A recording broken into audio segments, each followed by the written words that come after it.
I'm the founder of Young Global Citizens, and Nice to meet you. nice to meet you. And I'm a grade 5 teacher at Blessed Sacrament School in Vancouver, BC. Even though it's just a few schools today asking their questions, we will share this with our entire network of, it's almost a million kids. Like it's in 655 schools in Canada, 377 in the US, and 25 other countries. We have a teacher from the Ukraine today. Wow. She's online right now. Hello. How are you? Hello. Yes, More I or know. less. It's a silly question, I guess. It's a special day in Ukraine with the flowers, right? You both, can you explain? It's not with the flowers, it's with embroidery. It is a Vyshyvankas day, and everybody's supposed to wear Vyshyvankas today. So it's kind of holiday we have. Wow. Special day. And you're wearing, is this embroidered? Yeah, it is. Wow, it's so beautiful. Wonderful. Thank you. Let's begin. Marjan Neshat was once a child of the Iranian Revolution. She was just 4 when the Shah fled Iran.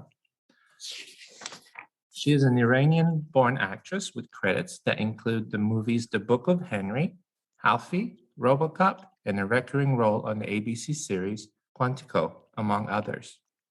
These days, Marjan is especially active in theater with 3 plays off-Broadway, one right after the other. She has received significant praise and attention for her performances.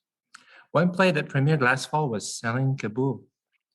She also starred in the 3rd play called English, in which she played an Iranian teacher losing her hold on English, her second language. This happens to me because my first language is French. And Neshat now play Nazanin, and I wish you were here, an aspiring engineer who, along with her friends, is preparing for a wedding while the Iranian Revolution is brewing outside. All 3 plays were written by Middle Eastern playwrights Sylvia Khoury and Sanaz Tusi. Marjan, we are incredibly thankful to have you with us today with our Young Global Citizens. We have assigned this year as UN Sustainable Development Goal number 4, quality education. We hope teachers around the world can study with their students the situation in Iran, the history and the beauty of this country, but also the struggles and the challenges that students and girls there especially are facing day after day. And we have a lot of girls here today asking questions, so that's really special. Thank you. And are you ready to answer some questions from children? Yes. Thank you. First question today, I believe the first 2 questions are coming from Cloverdale Catholic School in Surrey, British Columbia. Hello, my name is Lauren, and my question for you today is, dear Marjan, how are you, where are you, and what is your daily life like these days? And what are you working on? I'm very good. I'm happy to be here with you guys. And so the play that I'm working on right now, which is Wish You Were Here, just got extended to June 5th. So I perform that 8 times a week. But now I'm not in rehearsals anymore, and I have a young 10-year-old boy. So I get up in the morning with him. I'm actually doing this interview under his bunk bed because since COVID, my husband's also been working from home and space is always negotiated. So I get him off to school, and then I do some reading. I have still a lot of auditions coming in, so sometimes I have to tape those, and I try and work and think about the play and go for walks, and then I pick him up from school and then I go do the play. So my life is very kind of centered around performances right now. Thank you. Yeah. And my question for you today is, what made you choose the roles that you chose throughout your career, especially in your TV play? You know, when I went to drama school and when I graduated, sort of the theory was you have to sort of say yes to everything and work as much as you can, and that's how you learn, by practicing your craft, And so when I first graduated, I felt like I didn't have a lot of choice in terms of what I said yes to. I would just try and do everything. But I learned the more I did, that actually, when I loved something, I always brought more of myself to it. And the more I wanted to practice and the more I wanted to rehearse. And as time went on, and I got to work more and more, I got to be more careful about what I chose. And also being, you know, a child of refugees and coming here and a child of immigrants, I felt, especially when I was playing roles that had to do with the Middle East, it became more and more important to me the way that that was represented. And as an artist, the thing that I always, you know, I feel like there's, as human beings, we have a lot more in common than not. And as an actor, the thing that I cared about most is like playing people who were three-dimensional and got to have a full life. And I didn't want to be tasked to show like Middle Eastern women in any specific way that was an idea of somebody else. So it was really important to me to bring all the nuance and all the feelings and all the funniness and the humor and of just like of what it is to be a person. Because I feel like when you see someone and you understand them, then it's you're much more able to connect with them. And so I guess it's a long way of saying that the writing was the most important thing to me. I feel like when I read it, if I saw a real human being there that I felt like truthfully represented, especially women from the Middle East, then that's the thing that has made me really choose these last three plays. I feel like these writers have really shown the full scope of who these women are without trying to explain them or make them other. I don't know if that does that answer your question? Thank you, Clever Day Catholic School. We go to the Ukraine with Lyubov, who's a teacher in the city of Kyiv. Hi. Yeah, hello. Well, it was I'm a teacher in Kyiv, Ukraine, and you can imagine what we are going through now. Today, many Ukrainian families and children are migrating to different countries, such as the United States and Canada, to seek refuge and build a new life. In a way, it is kind of similar to your own experience living in Iran and to the characters you portray in your stage plays. Do you have a message of hope for all immigrants' children today? That's a great question. You know, I'd like to say this with the understanding that the world is a hard and cruel place. And I think when you're a sensitive and, you know, open person, sometimes it's even more so. So I don't think that what I'm about to say is always easy to do, but I think that my way of finding hope in the grand scheme of things is really devoting my life to what I loved. I always tell my son too, it's like there's so many different things you can do in this world, but if you really love something and you put all of yourself into it and you put that in the world, it's harder for the world to respond to you by not seeing you or shutting you down. And I think the more of just investing, the things that you're good at are the things that you love. And I feel like the thing that if you keep putting all of your resources into that and trying to push that into the world, then I think the world sort of has to bend to accept you. And I know that that is much easier said than done when you don't always have the resources or the space or the freedom. But ultimately, I think we're all looking for some kind of freedom to express ourselves and be seen. And I think that the more you find out what that is and the more you pour your love into that, I think it's, to me, the only chance of, it's my way of making a difference. And I think it's my way of staying hopeful is that I continue to engage with what I love. Thank you. Yeah. Next, we go to Saskatchewan in the middle of our country of Canada, Alvin Buckwald School in Saskatoon. Hi, Marjan. My name Chris, and this is a French immersion school. And one of the things that I think is really important about immersion schools or language schools is getting to know other people's languages so that you can talk to them and get to know them.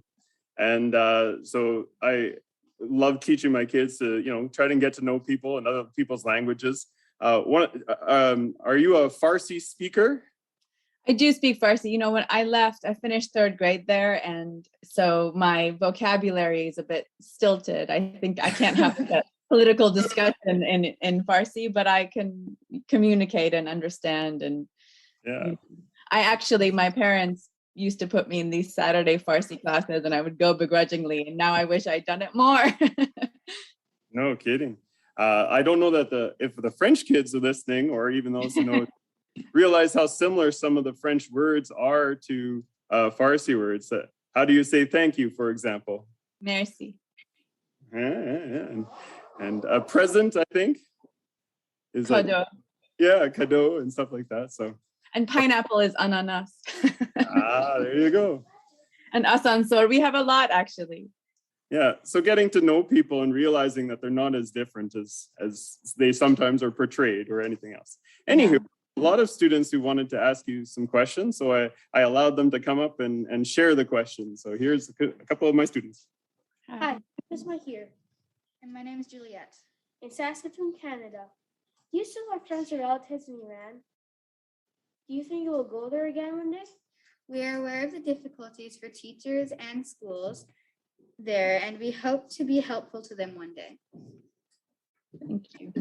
I have a lot of relatives in Iran, and my immediate family is here or spread around the US and some in France actually, but I have a lot of relatives, and it is my dream to go back. It's a beautiful country, even though the government is complicated and it is difficult. I've done a lot of work as an actor that it puts me in a position where I don't know if it's entirely safe. And so I have to, especially having a young kid, I think I have to wait until I can be sure that I can travel without complications. But it is absolutely my dream to go back and also see the country as a grown-up. I left it when I was so young, and there's so many historical places and so much beauty and so much poetry that I would love to go back and witness now.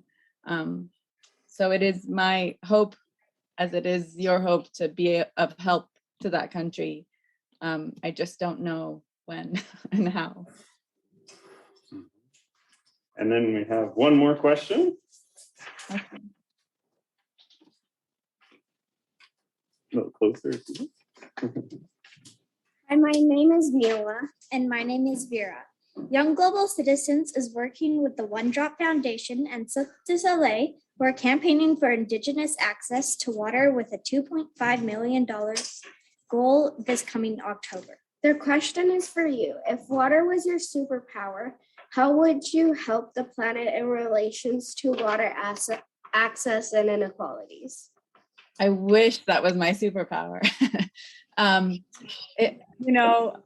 think kind of simply, if water was my superpower, I would make sure that it was abundant and clean. And I would go to all the places that needed it so everyone could have access to clean and water. And I think that I would make sure in the places where it's wasted that they would have less so that I could, spread it more evenly around the globe. And I guess if it's my superpower, I would repel oil leaks, and I would repel plastic, and I would make sure that it was always clean and abundant. Yeah. Thank you, Chris. Merci. Yeah. So Saskatoon, that was wonderful. Thank you. This is our last question that will be asked by me on behalf of the school at Collège Pasteur. They are near Versailles in Saint-Cloud. And the question they love to ask is, what would you put in a time capsule to be opened by children 20 years, 30 years from now?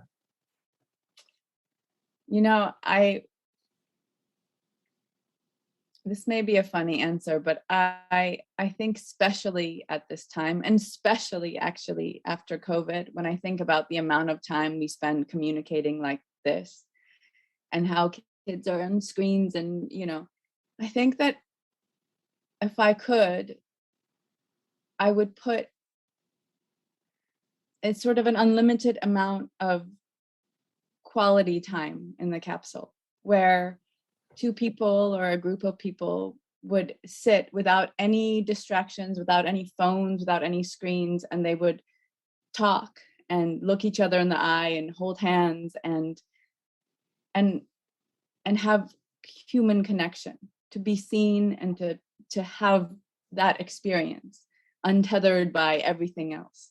I would put human connection in the time capsule while we still can have it without distractions, because it feels like more and more things are pulling at that. And I think that experience of just really being able to be fully present with one person is really valuable. And I worry about it. I worry about protecting that ability.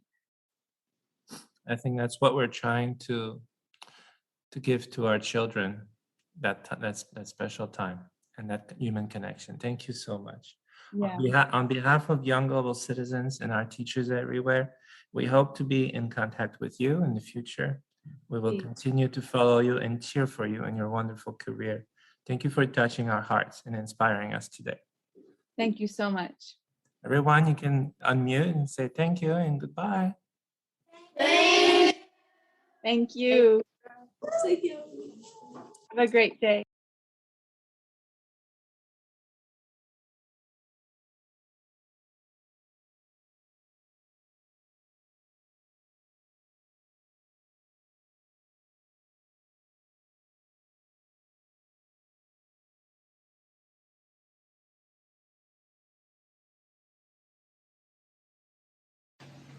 Bum ba da dum bum bum ba da da da bum bum bum bum ba da bum ba da bum bum bum bum bum bum bum.